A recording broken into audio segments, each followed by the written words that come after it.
اعمال کو صحیح معنی میں مؤثر بنانے کے لیے اور اعمال کو صحیح معنی میں کارآمد کرنے کے لیے 3 چیزوں کی ضرورت ہے. ایک ایمان، یعنی عمل اسی وقت میں کارآمد ہے جبکہ ایمان کے ساتھ ہو. الیاذ باللہ اگر ایمان نہیں تو کوئی بھی عمل کارآمد نہیں. تو ایمان ضروری ہے.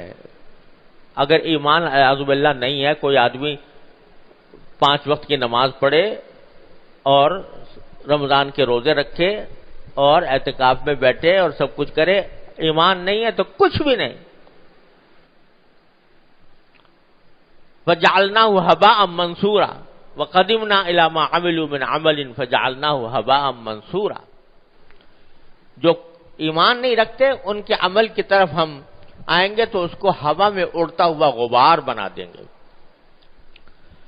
تو ایمان تو سب سے پہلی شرط ہے. الحمدللہ اللہ تعالیٰ کا شکر ادا کریں ہم سب. یا اللہ آپ نے اپنے فضل و کرم سے یہ توفیق عطا فرمائی، ایمان دیا. سب سے بڑی نعمت آپ نے جو عطا فرمائی، سب سے بڑی نعمت، سب سے بڑی نعمت، سب سے بڑی نعمت ایمان ہے جو اللہ تعالیٰ نے عطا فرمایا. الحمدللہ. تو اللہ تعالیٰ کا شکر ہے کہ اعمال کے اندر روح پیدا کرنے کی جو پہلی شرط ہے اللہ جل جلالہ نے اپنے فضل و کرم سے عطا فرما رکھی ہے. اس ایمان کو مزید قوی کرنے کے لیے بھی اللہ تعالیٰ سے مانگتے رہنا چاہیے کہ یا اللہ میرے اس ایمان میں قوت عطا فرما، میرے اس ایمان کو زیادہ سے زیادہ مستحکم فرما. اللہم انی اسألک ایمانا لا یرتد. رسول کریم صلی اللہ علیہ وسلم دعا مانگ رہے ہیں. بتائیے اس کائنات میں رسول کریم سرور عالم صلی اللہ علیہ وسلم سے بڑھ کر ایمان رکھنے والا کون ہوگا؟ لیکن آپ بھی دعا کیا فرما رہے ہیں؟ اللہم انی اسألک ایمانا لا یرتد، کہ ایمان ایسا عطا فرمائیے جو کہ پلٹے نہیں، کبھی پلٹے نہیں. تو یہ دعا مانگتے رہنا چاہیے. یا اللہ اس ایمان کی دولت آپ نے عطا فرمائی تو یہ ایمان باقی رکھیے، مرتے دم تک باقی رکھیے، اسی ایمان پر خاتمہ فرمائیے. تو اسألک ایمانا لا یرتد، ایک تو یہ دعا فرمائی. اور ایک دعا یہ فرمائی کہ اللہم انی اسألک ایمانا یباشر قلبی. اے اللہ ایسا ایمان عطا فرما دیجئے جو میرے دل کی رگ رگ میں بس جائے، میرے دل کی رگ رگ میں بس جائے.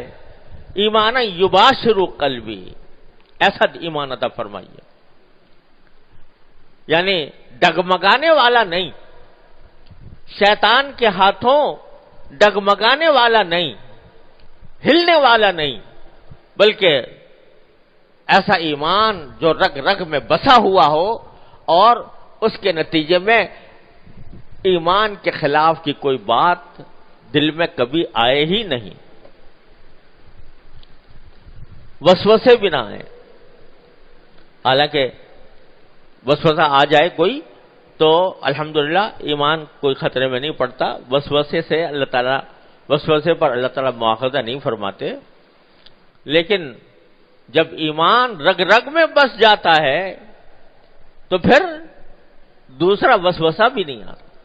اللہم انی اسألک ایمانا یباشر قلبی یقینا صادقا، اور پکا یقین عطا فرما دیجیے جیسا صحابہ کرام رضی اللہ تعالیٰ عنہم کو تھا کہ ایسا نظر آتا تھا جنت آنکھوں سے نظر آ رہی ہے اور جہنم آنکھوں سے نظر آ رہی. کیا کہہ رہے ہیں کہ مجھے تو اس احد پہاڑ کے پیچھے سے جنت کی خوشبو آ رہی. وہ ایمان بالغیب تھا لیکن ایسا ہو گیا جیسے شہود ہے. وہ ایمان ایسا ہو گیا جیسے شہود ہے وہ ایمان. تو اس لیے اللہ تعالیٰ نے جو کچھ ایمان عطا فرمایا اس کے اوپر اللہ تعالیٰ کا شکر بھی ادا کریں اور ساتھ ساتھ اس کے تحفظ کے لیے دعا بھی کریں. اللہم انی اسألک ایمانا لا یرتد ونعیما لا ینفد وقرۃ عین لا تنقطع. اللہم انی اسألک ایمانا یباشر قلبی.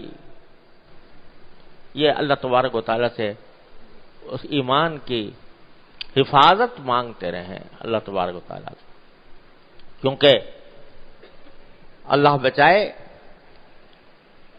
شیطان کے غالب آتے ہوئے دیر نہیں لگتی.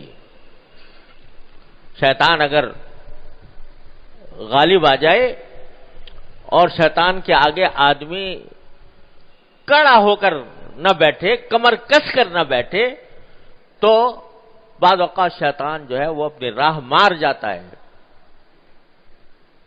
اور خاص طور پر اللہ بچائے موت کے وقت میں، موت کے جب آثار شروع ہوتے ہیں تو اس وقت شیطان کوشش کرتا ہے کہ یہ آخری لمحہ ہے، اس کو کسی طرح ایمان کے بغیر دنیا سے رخصت کر دوں. ہمارے حضرت والد ماجد قدس اللہ تعالیٰ سرہ کا ایک چھوٹا سا رسالہ ہے، بڑا کارآمد، قید الشیطان عند موت الانسان، یہ نام ہے اس کا، کہ موت کے وقت میں شیطان کس طریقے سے لوگوں کو بہکاتا ہے. اور ہمارے ایک حضرت والد ماجد رحمۃ اللہ علیہ کے ایک رشتے کے بھائی تھے، مولانا محمد نعیم صاحب رحمۃ اللہ علیہ، ان کے ساتھ یہ واقعہ خود والد ماجد رحمۃ اللہ علیہ نے اپنے آنکھوں سے دیکھا. بڑے عالم تھے، ساری زندگی علم کے خدمت میں گزری دیوبند کے. جب موت کا وقت آیا تو شیطان نے بہکانا شروع کیا، مناظرہ ہوا باقاعدہ شیطان کے ساتھ، اور وہ شیطان ان کو بہکاتا تھا کہ کس طرح لے کے جا رہے ہو، اور یہ اس کو جواب دیتے تھے کہ کمبخت شیطان تو مجھے بہکا رہا ہے، میں تیری باتوں میں نہیں آؤں گا. اور یہ سب باتیں والد ماجد رحمۃ اللہ نے خود سنی، اور اس کے بعد یہ رسالہ لکھا تھا قید الشیطان عند موت الانسان. تو اللہ بچائے کچھ بھروسہ نہیں ہے شیطان کس وقت راہ مار دے. اس لیے دعا کرنی چاہیے کہ اللہ جو ایمان عطا فرمایا، ایک تو وہ ہمارے رگ و پے میں بس جائے، اللہم انی اسألک ایمانا یباشر قلبی، اور دوسرے یہ کہ اللہ اسی ایمان پر ہمیں خاتمہ عطا فرما، خاتمہ بالخیر عطا فرما، اسی ایمان پر زندہ رکھ، اسی ایمان پر خاتمہ عطا فرما. کیونکہ اللہ تبارک و تعالیٰ کی، میں جیسے عرض کیا، اس سے بڑی نعمت کوئی اور ہے نہیں، ایمان. بقول حضرت مولانا مفتی محمد حسن صاحب رحمۃ اللہ علیہ کے بڑے ایک